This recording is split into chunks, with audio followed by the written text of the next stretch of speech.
상처 주지 않고 멀어지게 성숙하게 이별하는 법, 그리고 나를 지키는 작별. 끝을 잘 맺는 사람은 삶도 잘 맺습니다. 안녕하세요. 마음의 흐름을 같이 짚어보는 입니다. 우리는 보통 시작하는 법은 많이 배웁니다. 연애를 시작하는 법, 관계를 잘 맺는 법, 좋은 인상을 주는 법. 그런데 끝내는 법은 거의 아무도 가르쳐 주지 않습니다. 그래서 많은 관계가 이상하게 끝나버립니다. 말 한마디로 돌이킬 수 없게 찢어지거나 서로를 필요 이상으로 후벼파거나 차라리 안 봤으면 좋았을 상처를 남기고 끝나버리는 경우들이 너무 많습니다. 그래서 오늘은 이 질문을 가지고 이야기를 시작해 보려 합니다. 우리는 어떻게 하면 서로를 부수지 않고 멀어질 수 있을까? 어떻게 해야 이별 후에도 나를 지키면서 내 삶으로 다시 돌아올 수 있을까? 오늘 영상은 단지 연인과의 이별뿐 아니라 오래된 친구, 가족, 직장, 사업 파트너와의 관계 등 더 이상 가까이 있기 어렵게 된 모든 관계에 적용되는 이야기입니다. 1. 왜 우리는 이별 앞에서 서로를 더 크게 상처낼까? 사실 이별할 때 우리가 서로에게 가하는 상처는 대부분 의도적인 악의에서 나오지 않습니다. 오히려 이런 순간들에서 나옵니다. 너무 두려워서, 너무 억울해서, 너무 아파서, 스스로를 방어하느라, 상대보다 조금이라도 덜 아픈 쪽이 되고 싶어서. 그래서 이런 말들이 튀어나오죠. 그래, 다 내 잘못이다. 됐지? 너 같은 사람 다시는 안 만날 거야. 내가 날 얼마나 망가뜨렸는지 알아? 어디 가서 잘 되나 보자. 이 말들은 그 순간에는 나를 지키는 것 같지만 결국 나를 더 무너뜨리고 아주 오랫동안 마음에 남는 흔적이 됩니다. 왜냐하면 이별의 순간은 우리의 자존감과 존재감이 가장 크게 흔들리는 시간입니다. 그래서 마음은 이렇게 외칩니다. 내가 완전히 버려진 건 아니라고 말해줘. 내 가치가 바닥난 게 아니라고 증명해줘. 그 불안이 공격으로, 비난으로, 조롱으로, 냉정한 차단으로 튀어나오는 겁니다. 그래서 첫 번째로 기억해야 할 사실은 이것입니다. 이별은 둘 중 한 사람의 실패가 아니라 두 사람의 한계가 드러나는 순간이다. 이걸 인정할 수 있을 때 우리는 덜 싸우면서, 덜 비난하면서 서로를 놓아줄 수 있습니다. 성숙한 이별의 핵심 질문, 우리는 무엇을 지키고 싶은가? 이별을 성숙하게 만든다는 것은 상처 없이 끝내겠다는 뜻이 아닙니다. 이별은 애초에 아픈 일입니다. 성숙한 이별이란 그래도 이런 건 지켜내겠다는 기준을 세우는 것입니다. 예를 들면 이런 것들입니다. 내 말의 품격은 지키겠다. 상대의 인격은 공격하지 않겠다. 관계 안에서 얻었던 소중한 것들은 부정하지 않겠다. 나 스스로를 버리는 선택은 하지 않겠다. 다시 돌아가지 않을 것을 알면서 습관처럼 연락하지는 않겠다. 그래서 이별 앞에서 스스로에게 던져야 할 질문은 아주 단순하지만 깊습니다. 지금 이 끝나는 순간에 나는 어떤 사람이 되고 싶은가? 이 부분을 의식하지 않으면 우리는 그동안 쌓아온 모든 것을 마지막 순간에 스스로 무너뜨리게 됩니다. 3. 이별을 준비할 때 먼저 확인해야 할 3가지. 성숙하게 이별하려면 준비되지 않은 감정을 그 자리에서 한 번에 다 쏟아내려고 하지 않는 것이 중요합니다. 그 전에 혼자서 이 3가지를 먼저 정리해 보셔야 합니다. 이 관계는 정말 끝내야 할 만큼 지속이 나를 해치는 상태인가? 이별은 감정이 힘들어졌다고 바로 선택할 수 있는 문제는 아닙니다. 하지만 이런 질문에는 솔직해질 필요가 있습니다. 이 관계는 나를 점점 작게 만들고 있는가? 내가 나답게 있을 수 있는 공간이 남아있는가?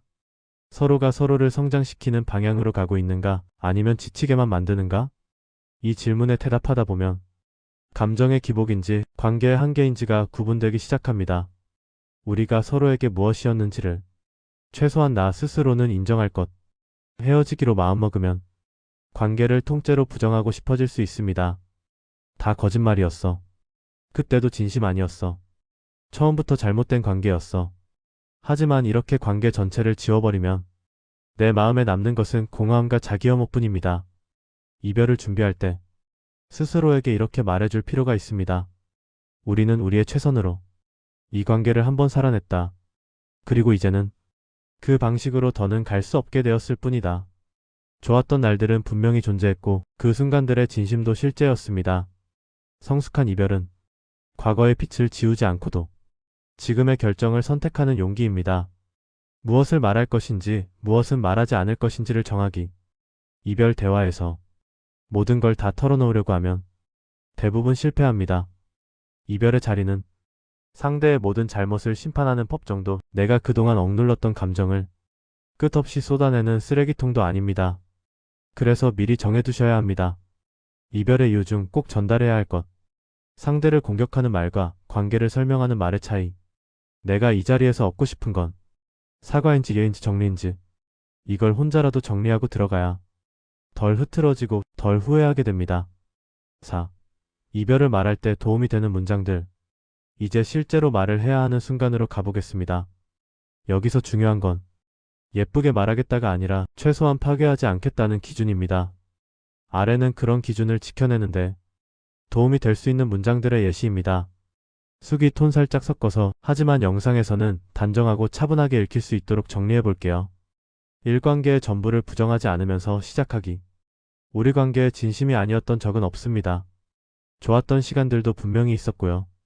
그걸 부정하고 싶지는 않아요. 이 상대를 탓하는 대신 내 입장과 한계를 중심에 두기. 다 내 탓이야. 대신 나는 이 관계 안에서 점점 나를 잃어가는 느낌이 들었습니다. 내가 감당할 수 있는 선을 넘어서 버린 것 같아요. 나는 지금 이 방식으로 더 가다 보면 서로에게 더 상처를 줄 것 같아서 멈추고 싶습니다. 너 때문에가 아니라 나는 이렇게 느낀다를 주어로 두는 것이 핵심입니다. 삼관계의 한계를 인정하는 문장. 우리가 서로를 좋아하지 않아서가 아니라 이 관계를 건강하게 이어갈 만큼 서로의 방식이 맞지 않았던 것 같아요. 우리가 나쁜 사람이어서가 아니라 이 관계가 우리의 한계를 계속 건드려 온 것 같습니다. 4. 더 이상 반복하지 않겠다는 다짐을 서로에게 솔직하게 말하기. 이 상태로 계속 만나면 우리는 아마 비슷한 싸움을 계속 반복할 것 같아요. 나도 이제는 그 반복에서 벗어나고 싶습니다. 5. 존중을 남기고 싶은 이별 문장. 당신이 나에게 어떤 사람이었는지는 쉽게 잊히지 않을 겁니다. 그렇지만 이제는 서로의 삶으로 돌아가야 할 것 같습니다. 당신이 앞으로 어디에서 어떻게 살든 나와의 이 시간이 완전히 나쁜 기억으로만 남지 않았으면 좋겠습니다. 나도 그렇게 기억하려 노력할게요. 이건 상대에게도 남기지만 사실은 나에게 남기는 문장입니다. 좋은 사람으로 남으려다 더 상처 주는 경우들. 많은 분들이 이별할 때 이렇게 말합니다. 나쁜 사람 되기 싫어요. 상대가 너무 힘들어할까봐 차마 못 끊겠어요. 그냥 서서히 멀어지면 안 될까요? 여기서 중요한 진실 하나를 짚고 갈게요. 상대에게 좋은 사람으로 남으려는 욕심 때문에 오히려 더 큰 상처를 주는 경우가 많습니다. 대표적인 예가 이런 것들입니다. 마음은 이미 떠났지만 조금만 더 해보자라며 애매하게 붙잡는 경우, 명확히 끝내지 못하고 연락은 가끔 하자고 남기는 경우, 나도 헷갈려라는 말을 반복하며 상대에게 희망 고문을 하는 경우. 이건 사실 상대를 위한 배려라기보다 내가 느끼는 죄책감을 줄이기 위한 선택, 완전한 가해자가 되기 싫은 마음, 혹시 나중에 후회할지도 모른다는 불안. 이 감정들에서 나오는 경우가 많습니다. 하지만 이별에서 가장 큰 폭력 중 하나는 끝나지 않은 것처럼 남겨두는 것입니다. 정말 이별을 선택했다면 그 선택의 책임을 어느 정도는 져야 합니다. 상대가 나를 미워할 수도 있다는 가능성, 원망할 수도 있다는 감정을 어느 정도는 받아들이는 것이 성숙한 이별의 한 부분입니다. 6. 이별 후 나를 지키는 애도의 과정. 이별 이후 우리는 대부분 이렇게 생각합니다. 빨리 잊어야지. 다 의미 없었던 거야. 새 사람 만나면 다 괜찮아질 거야. 하지만 관계가 깊었던 만큼 애도의 시간은 필요합니다.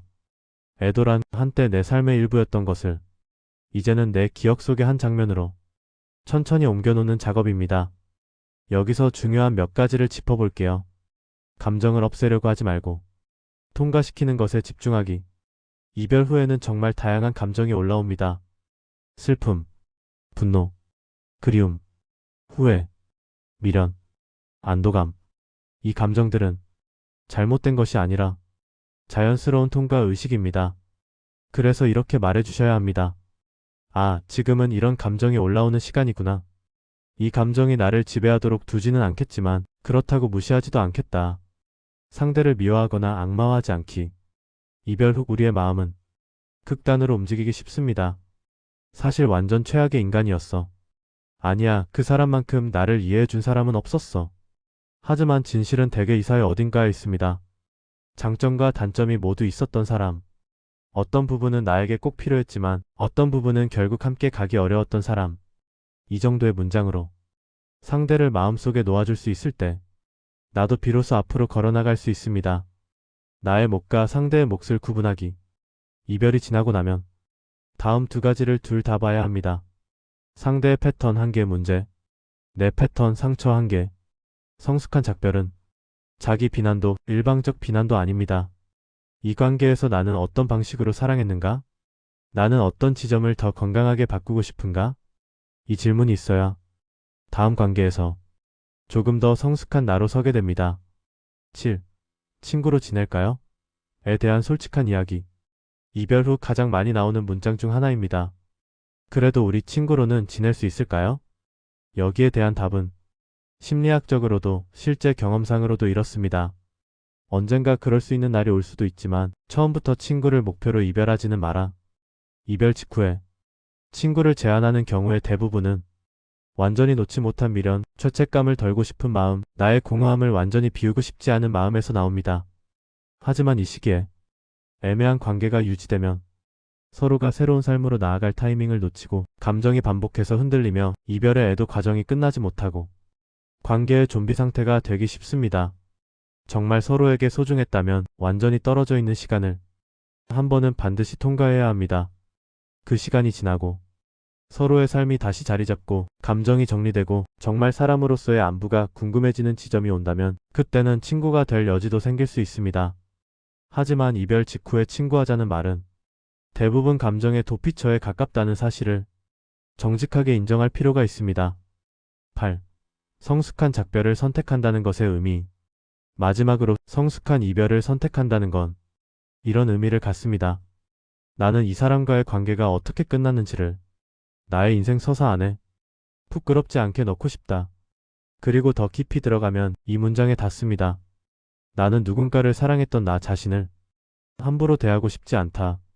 이별의 품격은 상대에게만 영향을 미치는 것이 아니라 앞으로 살아갈 나의 자존감에도 매우 깊은 영향을 줍니다. 그래서 오늘 영상을 보시는 여러분께 이렇게 말해드리고 싶습니다. 이별이 어설펐다면 지금이라도 내 마음 안에서 그 관계를 다시 정리해줄 수 있습니다. 그때 하지 못했던 말들을 일기장에라도 써보며 나만의 작별식을 할 수 있습니다. 이미 끝난 관계라 하더라도 그때의 나와 그때의 상대를 지금 기준의 시선으로만 심판하지 않겠다. 라는 약속을 스스로에게 해줄 수 있습니다. 성숙한 이별은 지금 이 순간에도 내 안에서 새롭게 선택할 수 있는 태도입니다. 오늘은 상처 주지 않고 멀어지게 성숙하게 이별하는 법, 그리고 나를 지키는 작별에 대해 이야기 나눠봤습니다. 혹시 지금 관계를 정리해야 할지 말지 혼자서 수없이 고민하고 있는 분들, 이미 이별을 했지만 마음이 여전히 그 자리에 머물러 있는 분들이 계시다면 이 한 문장만 마음에 가져가셨으면 합니다. 끝을 망가뜨린다고 해서 그 사랑이 덜 아팠던 것은 아니다.